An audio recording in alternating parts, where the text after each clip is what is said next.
Ukraine is accused of forcibly seizing its own citizens to fill the ranks of the army, and then reportedly dealing with those who try to escape by shooting deserters on sight, raising grave questions about human rights and military discipline. A shocking new video clip has emerged that allegedly exposes the harsh and brutal reality faced by Ukrainian troops on the front lines, as they struggle through the grinding war with Russia under immense pressure and fear. President Volodymyr Zelensky is portrayed as turning his own men against him through controversial decisions and policies, even as Vladimir Putin escalates the war, deepening divisions within Ukraine's military ranks. A mounting army controversy is now shaking Zelensky's leadership to its core, as allegations of misconduct and mistreatment surface while internal strife and distrust begin to grip the government in Kiev. Amid the ongoing war with Russia, Zelensky's forces are reportedly issuing increasingly alarming diktats and harsh directives, raising serious concerns about the treatment of soldiers and the overall conduct of Ukraine's military leadership. A Ukrainian commander is said to have ordered that any deserters be shot on sight, an extreme measure that suggests a climate of fear and coercion within the ranks and highlights the brutal consequences faced by those attempting to flee the front lines. Details of Ukraine's new order for its troops were reported by the outlet RT on July 31st, providing a disturbing glimpse into the internal rules now being enforced and sparking debate about their legality and morality. This is reportedly the second frontline unit connected to a former top general who has been accused of mass abuse, indicating that such practices may not be isolated incidents but part of a broader pattern of misconduct within certain parts of the Ukrainian armed forces. An audio recording was cited as key evidence in the investigation into these alleged abuses, capturing direct instructions and comments that shed light on how commanders are speaking to their subordinates and what kinds of orders are being given. The report laying out these findings was published on July 30th by the Western grant-funded outlet Textil UA, which detailed the allegations and provided context on the broader issues of corruption, abuse, and accountability within Ukraine's military structures. The 225th Separate Assault Regiment unit reportedly ranks second in the number of complaints filed by soldiers, suggesting widespread dissatisfaction and fear among personnel and underscoring the unit's reputation for harsh treatment and possible rights violations. A similar expose had previously been carried out on another assault regiment known as Shiryaev, revealing comparable allegations of abuse and tough conditions, and reinforcing the notion that multiple units may be involved in troubling practices. The audio recording in question captured the commander addressing his subordinates and delivering the controversial directive, providing a rare and chilling insight into the tone, language, and severity of orders being issued on the battlefield. In the clip, Major Oleg Shiryaev said, and I quote, "Anyone who flees their position, deserters, they are the enemy too. There is no such thing as our guys. Anything that moves, without authorization should be treated as an enemy," unquote.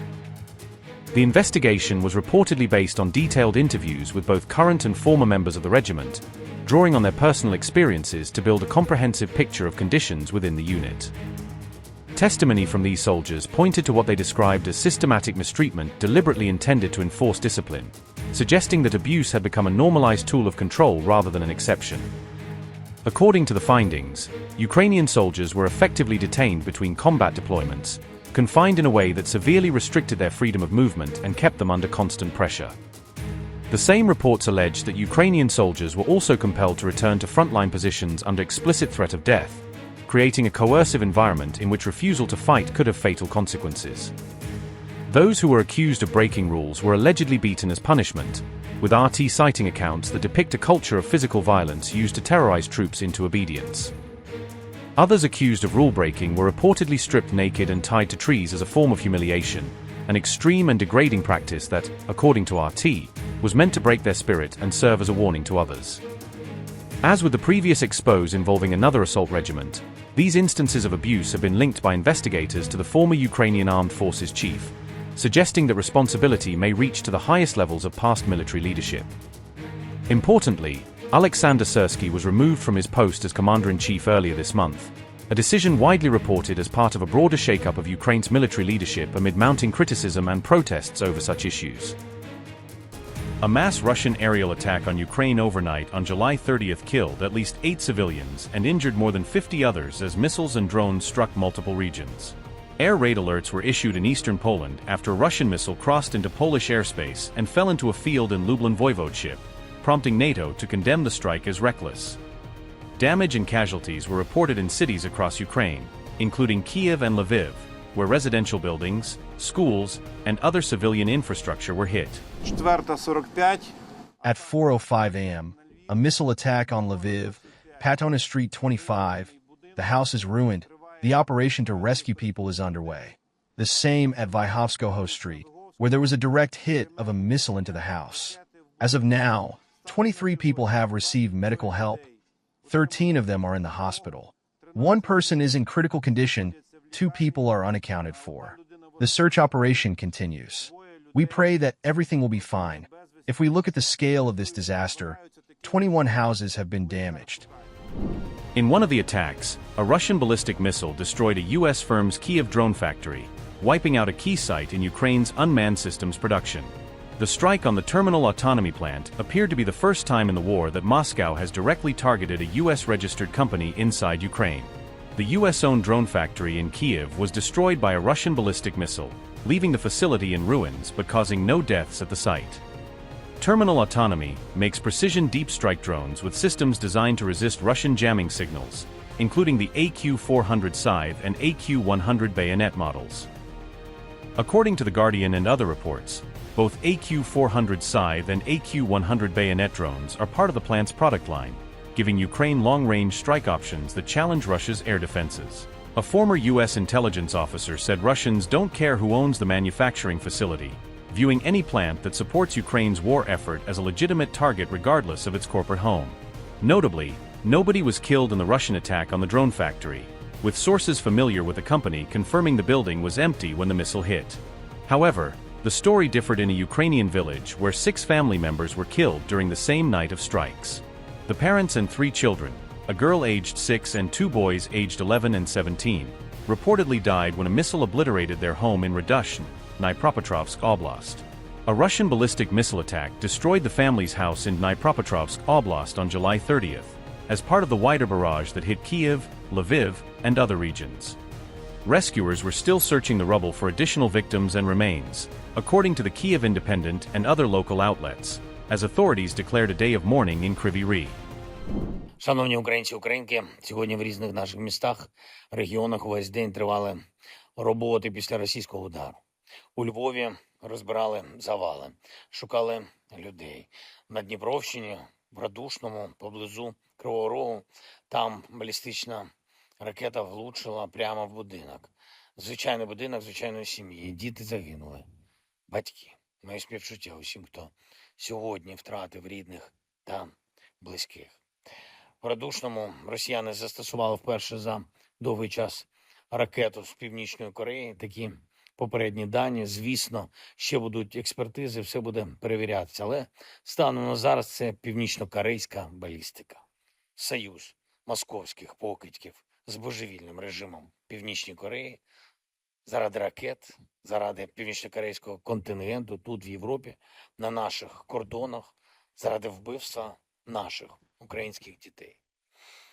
Звісно, сьогодні багато хто у світі засудив цей удар, було багато співчуттів через втрату людей. Європейські країни заявили багато всього ще через російську ракету, яка влетіла на територію Польщі та розірвалась десь в полі під Любліном. Найголовніше все ж таки не просто співчуття і не просто засудження, а ракети для ППО. Саме такий тиск на Росію, який може зупинити цю тупу російську війну, всі їхні удари, їх терор. Давно вже можна було війну цю закінчити, але Путін цього не хоче. Він то в Північній Кореї якусь зброю шукає, то десь там в Ірані, то ще щось придумає. Все, щоб воювати далі вбивати. Зло, яке можна зупинити тільки достатньою силою. Не раз же це було в історії наших людей, нашого народу. Вперше зараз тільки єдність, яку ми забезпечили, наша максимальна єдність зі світом, наша співпраця, здатність наша вже 5-й рік повномасштабної війни забезпечувати захист життя. Ракети для ППО, передусім ракети для Петріотів, але також для Насамсів, для Айрісів, для Хоків, інших наших систем. Це ключовий пріоритет. Дуже розраховую, що всі наші партнери, передусім наші американські партнери, наші друзі в Європі будуть відчувати, що реальні людські життя залежать від того, чи допомагають вони нам. чи допомагають вони Україні.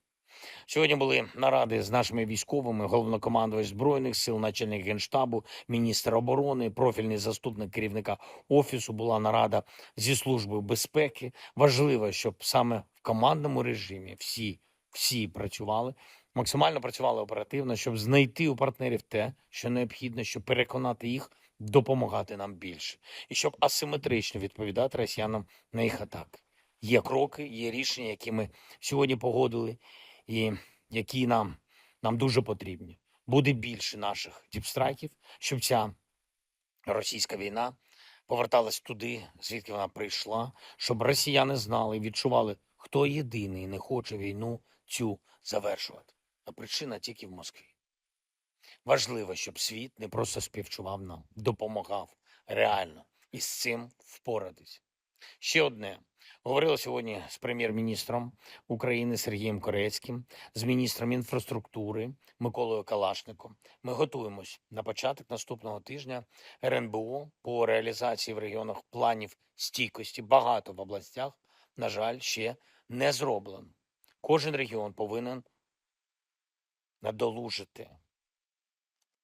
Друге, ми детально обговорили виклики на залізниці через російські удари, загалом через логістику, виклики в Одесі, через постійний російський терор. Є речі, які треба зробити, поки це не публічно, щоб додати спроможності нашій логістиці.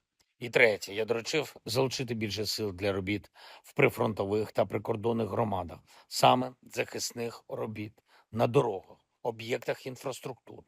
Я дякую прем'єр-міністру за дуже ґрунтовний підхід до цього. Потрібні результати. Я дякую всім, хто на захисті України, на захисті життя. Вічна пам'ять усім нашим людям, які загинули від російської війни. Слава Україні!